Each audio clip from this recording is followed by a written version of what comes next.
எல்லாருக்கும் நமஸ்காரம். இந்த வீடியோ வந்து நம்ம எப்பயும் மாதம் மாதம் போட்டுருக்கோம் இல்லையா, அந்த மாத விரதங்கள் விசேஷமும் விரதங்களும் ஜூன் மாதத்து.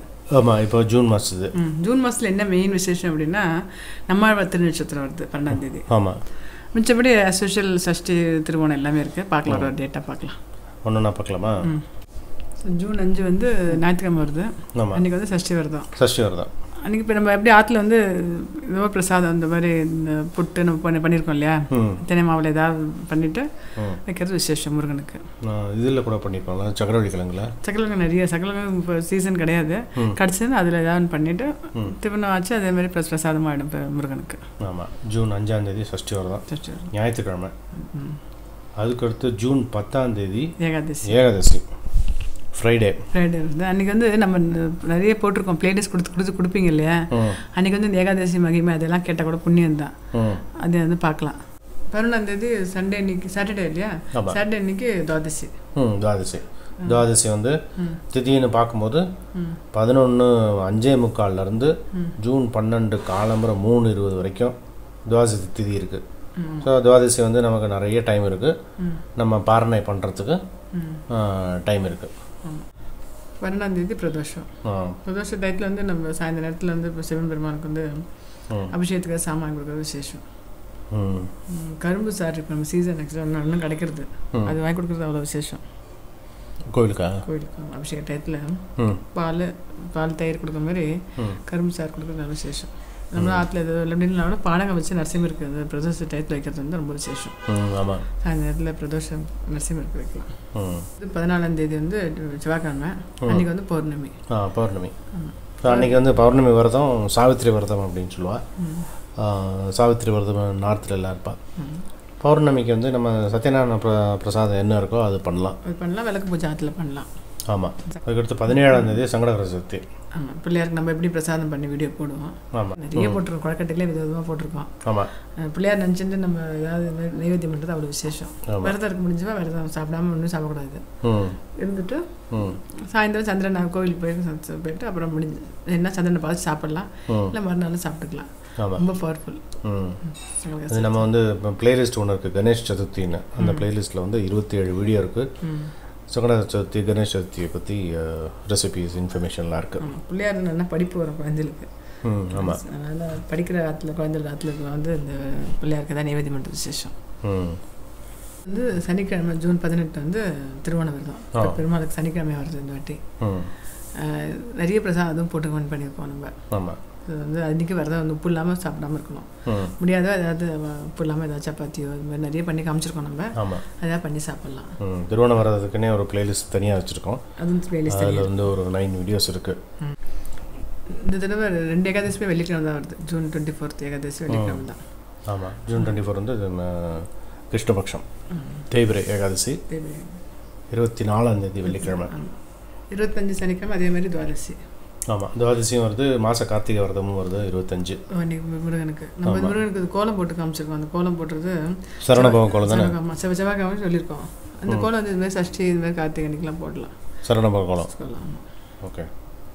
26 ஜூன் 26 ஞாயிற்றுக்கிழமை அன்றைக்கி பிரதோஷம். ஆமாம், ஞாயிற்றுக்கிழமை பிரதோஷம் இருக்கிறதுனால ஏதாவது ஒரு கலந்து சாதம் பண்ணிவிட்டு நைவேத்தியம் பண்ணிவிட்டு சாயந்தர நேரத்தில் பானகம் நரசிம்மர் வைக்கிறது விசேஷம். 27 அன்றைக்கி எப்பயும் வர சிவராத்திரி, மாத சிவராத்திரி.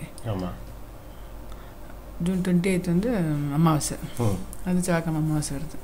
ஆமாம், 28 காலம்பரை 5:50 29 காலம்பரை 8:20 வரைக்கும் அமாவாசை இருக்குது. இந்த மாதம் சொன்னோம் இல்லையா, 12ஆம் தேதி நம்மாழ்வார் திருநட்சத்திரம்னு. நம்ம நிறைய வீடியோவில் பேசியிருக்கோம் நம்மாழ்வாரை பற்றி. இப்போ ரீசெண்டாக அங்கே போயிட்டு வந்தோம், அந்த மரத்தெல்லாம் கூட போட்டு பண்ணி புளி மரத்தை பற்றியெல்லாம் அங்கே பார்த்துருக்கோம். இன்னொன்று என்னென்னா, மதுரக்கவி வந்து ஒரு கொஸ்டின் கேட்டேன். அந்த கொஸ்டினை பற்றி அவர் என்ன பதில் சொன்னால் அந்த கொஸ்டின் மட்டும் சொல்லுங்களேன். மதுரக்கவி ஆழ்வாருங்கிறது நம்மாழ்வாருடைய சிஷ்யன். மதுரக்கவி ஆழ்வாருக்கு 80 வயசு, நம்மாழ்வாருக்கு 12 வயசு. 16 வருஷம் பேசாமல் இருந்த நம்மாழ்வார் யாருக்கிட்டையும் பேசலை. பத்மாசனம், புளிய மரத்தில் பத்மாசனத்தில் உட்காந்துருந்தவர். மதுரக்கவி ஆழ்வாருக்கு ஒரு பொறி தெரிஞ்சு வந்தார். அவர்கிட்ட கேட்ட முதல் கேள்வி, செத்ததின் வயிற்றில் சிறியது பிறந்தால் எத்தை தின்று எங்கே கிடக்கும் அப்படிங்கிற கொஸ்டின். மதுரகவி ஆழ்வார் எல்லாருமே வந்து அந்த ஊரில் இருக்கவா எல்லாருமே வந்து இந்த பையன் பேச மாட்டான், 12 வருஷமாக இங்கேயே இருக்கான், மரத்துலேயே இருப்பான், யாரு கூடயும் பேச மாட்டான் அப்படின்னே சொல்லியிருந்தாங்க. யாருமே அவர்கிட்ட பேசணும்னு ட்ரை பண்ணல. மதுரகவி ஆழ்வார் ஃபஸ்ட்டு பேசணும்னு ட்ரை பண்ணாமல் இப்படி ஒரு கொஸ்டினை போட்டார். தானாக வந்து உடனே வந்து அதுக்கு பதில் சொன்னார் நம்மாழ்வார். அத்தை தின்று அங்கே கிடக்கும், இதுதான் பதில். இந்த கொஸ்டின் வந்து என்னென்னா, செத்ததின் வயிற்றில் சிறியது பிறந்தால் எத்தை தின்று எங்கே கிடக்கும் அப்படின்னா, இந்த உடம்பு அப்படிங்கிறது வந்து தினம் தினம் செத்து செத்து பிழைக்கிற செல்லு. கோடான கோடி செல்கள் இருக்குது உடம்புல. எல்லாமே வந்து அன்னன்னைக்கு செத்து செத்து அடுத்த நாள் பிறக்கும். அது எப்படி சாகும், ஒன்னொன்று தின்னு அப்படியே பிறக்கும். அந்த மாதிரி டெய்லி சாகிற உடம்புல ஒரு உயிர் மட்டும் அப்படியே இருக்கு. அந்த உயிர் எதை சாப்பிடும்? அந்த உயிர் மட்டும் அங்கேயே இருக்கே அப்படிங்கிற கொஸ்டின். இது வந்து சாப்பிடும் அப்படின்னா லிட்டரலாக சாப்பிட்றது கிடையாது. உணர்வு. அவர் கேட்ட கேள்வி, எந்த உணர்வில் எந்த சார்பில் அந்த சிறிய உயிர் இருக்கும் அப்படின்னு கேட்டதுக்கு அவர் சொன்னது வந்து அத்தை தின்று அங்கே கிடக்கும். அதாவது எந்த உடலில் அந்த உயிர் இருக்கோ அந்த உடலுடைய இன்ப துன்பத்தை சார்ந்து தான் உயிர் இருக்கும். உடல் வந்து சந்தோஷமாக இருந்தால் உயிரும் சந்தோஷமாக இருக்கும், உடல் வந்து துக்கமாக இருந்தால் உயிரும் துக்கமாக இருக்கும். இதுதான் அந்த உயிருடைய நிலைமை. ஆனால் இதை வந்து நம்ம பெருமாளை நினச்சிண்டு உடல் வந்து நிரந்தரம் இல்லை அப்படின்னு நமக்கு எப்போ தோன்றுதோ அப்போ அந்த உயிர் வந்து இந்த பரமாத்மாவை நினைக்கும் போது இந்த உடலுடைய சார்பு அதுக்கு தேவையில்லை. அவர் வந்து 32 வருஷம் 33 வருஷமாக இருந்தார். அந்த 33 வருஷம் எதுவுமே சாப்பிடலன்னு சொல்லுவாங்க. அப்படி இருந்ததுக்கு இவர் சொன்ன பதில் வந்து சரியாக பொருந்தும். அந்த உயிரை வந்து பரமாத்மாவோட இணைச்சிட்டோம் அப்படின்னா அந்த உடலோட சார்ந்து இருக்காது, அதுலேருந்து மேலே வந்துடலாம். அது மேலே வர்ற வரைக்கும் அந்த உடலை சார்ந்து தான் இருக்கும் அப்படிங்கிறது பதில். சூப்பர்.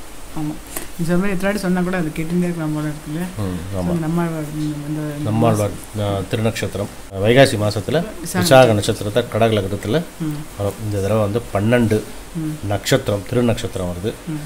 சதுர்த்தசின்னு பார்க்கும்போது 13ஆம் தேதி வரும். ஆனால் நட்சத்திரம்னு பார்க்குறனால 12ஆம் தேதி விசேஷம். கரெக்டாக நம்ம போயிட்டு வந்தோம்ல. ஆமாம்.